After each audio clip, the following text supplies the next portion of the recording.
Hello and welcome back to the Ambassadors of Gaming. I am one of your hosts, one of many hosts now. And welcome back to our E3 coverage. This is my last video about E3, and we will be talking about Square Enix. I say video, but it'll also be up on podcast services, Spotify, Google Play, iTunes, all that good stuff. But we're going to be talking about Final Fantasy, we're going to be talking about Square Enix. So, Square Enix was the last one to go during this week, besides Nintendo, and it is going to be Chris. Chris for sure is going to take it, and hopefully Jason. They're going to work together to do a conference together because they're the big Nintendo guys on the team. So, but this is the last one for me, and this is the one I'm probably I was most excited for because I'm such a Square kind of fanboy, and also because I give them a lot of shit.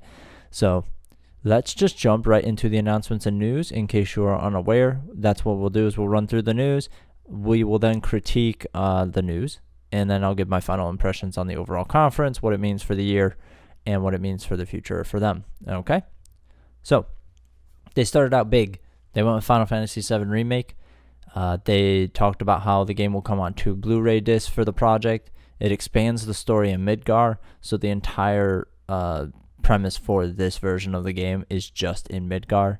I believe it's $60 because they have like a $300 collector's edition. It's got a little bit different gameplay. It's more action-oriented, but they kept the active time kind of battle system, so we'll get into that here. Commands can only be used when this meter is full.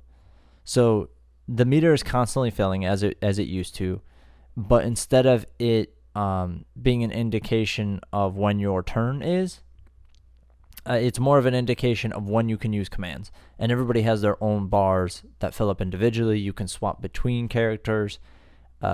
So it's kind of like how it was, but they kind of reinvigorated the battle system. I think it's pretty unique.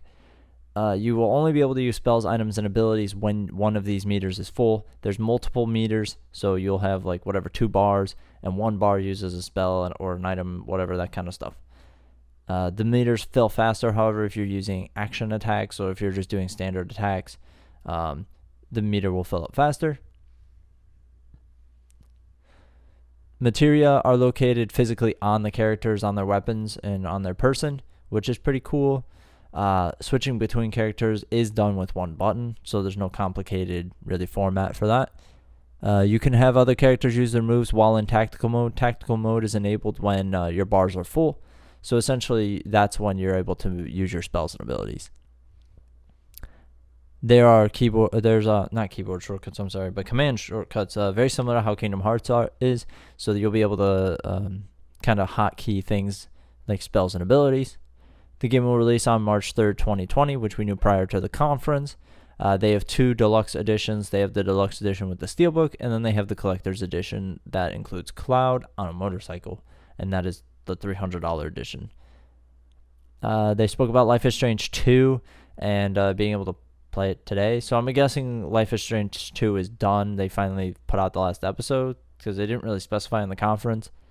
They spoke about Crystal Chronicles Remastered, which we already kind of knew about. That's coming to PS4 and Switch. They talked again about Octopath Traveler coming to PC, which we knew about. That's on Steam now. They announced that The Last Remnant is being remastered and will be it is available currently on Switch. They released it last night. Dragon Quest Builders 2. They just talked about it a little bit more. They showed off Dragon Quest 11 on Switch a little bit more. They showed off a new game called Circuit Superstars, and that is on Switch, Xbox, and PC. I think it was on PS4. Maybe not. They showed off Battalion 1994 on Steam. That's a game that apparently is already out. I don't know. They haven't done a great job. Not a lot of these conferences have done a great job communicating what we need to know just in the conference. Square Enix talked about how all their music is on streaming services now. All the Final Fantasy soundtracks are available. This, again, I think we kind of knew coming in. It had either leaked or something, but I had known about this prior to the conference. Then they showed off Kingdom Hearts 3 DLC. If you care about spoilers, then now is the time for you to skip ahead 30 seconds. The DLC shows off Aqua, Roxas, and a new form of Keyblade, and then it is coming this winter to Xbox and PS4. So, more or less of what we expected, what we had already seen from the Remind trailer, and it is what it is.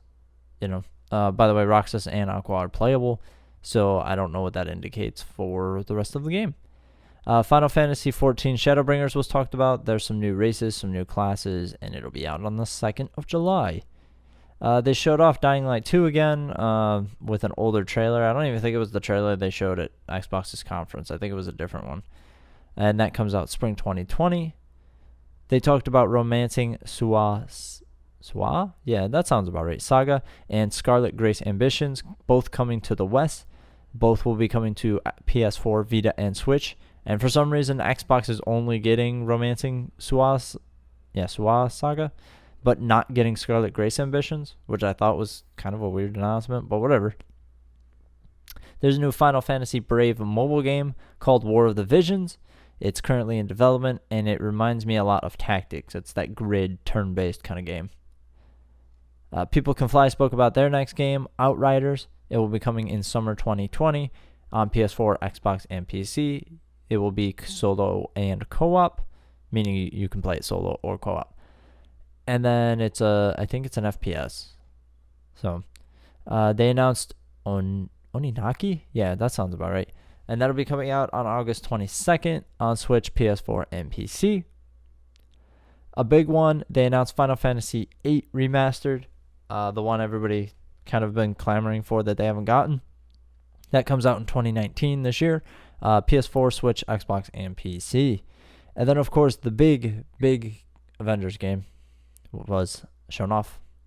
And so the core character cast that they showed off are the original Avengers from the Marvel movies, with the exception of Hawkeye.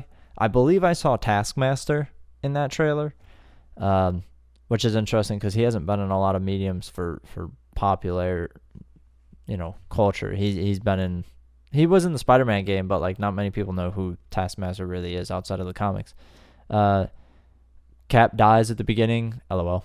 That's literally what I wrote in my notes. Apparently all the Avengers will be playable. They showed off 2 different Iron Man suits. So there's that, I guess. There wasn't gameplay reveal, and then there was gameplay reveal. So it was weird. There was gameplay reveal, but it wasn't in a way that was like, it was like cinematically put together. There was no HUD or anything like that. They mentioned that you'll be able to play co-op up to 4 players online, and that they're bringing in new content regularly. So it sounds like it's going to try to be a live service, I guess. All the DLC will be free. There will be no loot boxes or pay to win, which is, I guess, cool. And then they mentioned you'll be able to customize heroes, and it sounds like they're going to add people to the game, which would be interesting because it's not like Ultimate Alliance where like you just they're similar in terms of their move set, and then they just have special powers or whatever. Like this is way more dynamic than that. So I'm interested to see if that's what ends up happening. It's coming to PS4, Xbox. We found out it is indeed coming to Stadia and PC, which PC we knew, Stadia was up in the air. However, there will be PlayStation exclusive content, which is kind of a bummer. Somebody did mention that there might be a through line with Spider-Man, and that's what the exclusive content might be, is that for PS4 owners, they'll be able to play as Spider-Man in that game. I don't know how true that is, but we do know that Marvel likes to keep everything kind of together pretty tightly. And then they showed off Hank Pym as not as Ant-Man, but he was using Ant-Man technology. He used a gun to shrink a giant, I don't know even what to call it. It looks like those things from Destiny, the little like spider-looking tank things. Then they gave it a release date of May 15th, 2020. They said they want to talk about it more later this year. Graphically, it looked a little weird. It looked a little off, like the art style looked a little weird because it was going for realism, but it doesn't have that like sheen that Crystal Dynamics gave to Lara Croft, where it looked pretty realistic. This looked like some weird mixture of like cartoony and realistic. It was just weird. So hopefully that gets cleared up, and that was just because it was like alpha footage or something. But yeah, overall, I think a solid showcase. This was the only one where I was like, oh my god, please let it be over. Because they just kept showing interesting things, or things that hadn't leaked, or like, I don't, stuff that was generally interesting to me. And even Avengers, like, they broke it up in a weird way that I'm not really sure why they decided to do it that way. It was really smart leading with Final Fantasy VII Remake. That looks way better than we anticipated. I'm glad they brought it back in-house. I'm glad they took the time to really clean it up and make it. And I think it's probably going to be a highlight for next year. I can't see them fucking that up. Overall, though, like, not that much. They didn't really announce anything new. Again, we've run into this thing where, like, everything this year is like, here's updates and ports and remasters. And it's like, where the fuck are your new games? So I'm assuming that we're in this spot where, like, everybody's basically like, we're working on next-gen shit, but we're not allowed to talk about it, and it's not close enough to being done, so there's no point. You know? So, like, ultimately, I feel like that's where it's at, and that's why fucking you're not seeing everything the way we need it to or want it to, you know? Sorry, I like just wanted to check my mic because I was like, oh god, I hope I'm not using the internal mic, and that's why it's all fucked up. Anyways, yeah, overall, I think it was a solid conference. I think it was pretty good. I think Square did a good job. I think they did way better than last year. Their conference last year sucked. This one was a lot better. There was actual presentation behind it. They actually tried. And overall, I think it was probably the best conference I've seen so far. I wasn't very impressed with everybody else's. And even then, I feel this one's kind of flat in comparison to the ones we've seen in the past. However, it's fine. It's a fine conference. It's like a 6 or 7 kind of. It's not great, but it had some pretty cool stuff in it. Whereas the other ones kind of fell flat for me, and they were like 5s. But they weren't terrible. It's just that there wasn't much that really just kept my interest. Like I said, I felt like I needed a nap after most of them. This was the only one where I wasn't like, oh my god, I want to go take a nap. So, you know, E3 this year is what it is. I think next year will be much more interesting once they can be like, here are all our next-gen games and shit. So that'll be good. And that's pretty much it. I mean, I could sit here and I could BS more, but I just don't really think there's much more to discuss about it, and I don't really want to waste your time. So I guess I'll let y'all go. Again, Chris and Jason hopefully will be doing their impressions of the Nintendo conference. You'll probably not see that until Wednesday. However, because they both work. They got their own stuff going on. So if you see it, you'll see it on Wednesday, probably Wednesday night, Thursday morning, depending on when they get it to me to edit. And that's more or less it. So until tomorrow, until next time, next week on Games Embassy, I'm Ambassador Michael. Real quick, I guess I should plug. We have a Patreon. If you want to support us on Patreon, that would be great. You get some exclusive perks. You get some exclusive content. You get questions and comments read on the show if you wish. And you can also get early access to shows as well.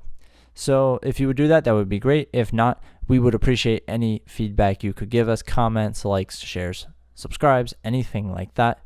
We appreciate you. We appreciate you taking the time to hear our feedback on E3 and joining us for E3. And we hope you were excited. Please let us know how you felt about Square Enix's conference. And again, until next week, I'm Ambassador Michael. Goodbye.